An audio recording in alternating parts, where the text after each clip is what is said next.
যে মেয়েগুলো বাবার বাড়ি থাকাকালীন কোনো কিছুই রান্নাবান্না করতে জানতো না, শুধুমাত্র ডিম ভাজা ছাড়া, আর একটা সময় আসে যখন শ্বশুরবাড়িতে সে সেরা রাঁধুনি হয়ে ওঠার চেষ্টা করে, তবুও কারো মন পাওয়া যায় না।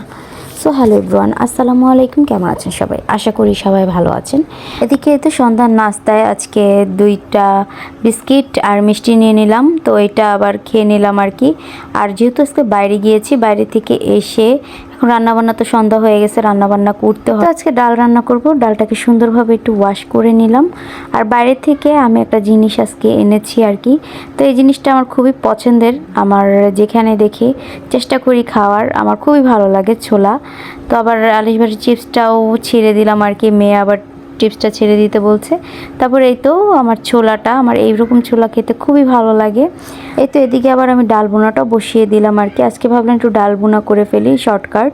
আর এইভাবে ডাল বোনা করলে খুবই ভালো লাগে। আমি সবসময় আগে ডালটাকে এভাবে তেলে পেঁয়াজের মধ্যে সুন্দরভাবে ভেজে নিই, এতে করে ডালের খুবই সুন্দর স্মেল আসে ডাল বোনা থেকে, খুবই ভালো লাগে খেতে। আর আমি এখানে একটু টমেটো দিয়ে দিয়েছি যাতে একটু ভালো লাগে খেতে আরও। আমি আবার আজকে একটু মাছ রান্না করব, তো মাছ দিয়ে তরকারি দিয়ে রান্না করব। এখানে আমার কহি ছিল, পটল ছিল, আলু ছিল, এই সবজি দিয়ে আজকে মাছ রান্না করব। আর এখন এর মধ্যে একটু টমেটো দিয়ে দিলাম আর কি, খেতে কিন্তু ভালো লাগে না? এই শীতের দিনে টমেটো দিয়ে মাছ রান্না করলে কিন্তু ভালোই লাগে খেতে। এদিকে আমার ডাল ভুনাটা পুরোপুরি হয়ে গেছে আর কি, দেখেন কালারটা কতটা সুন্দর এসেছে।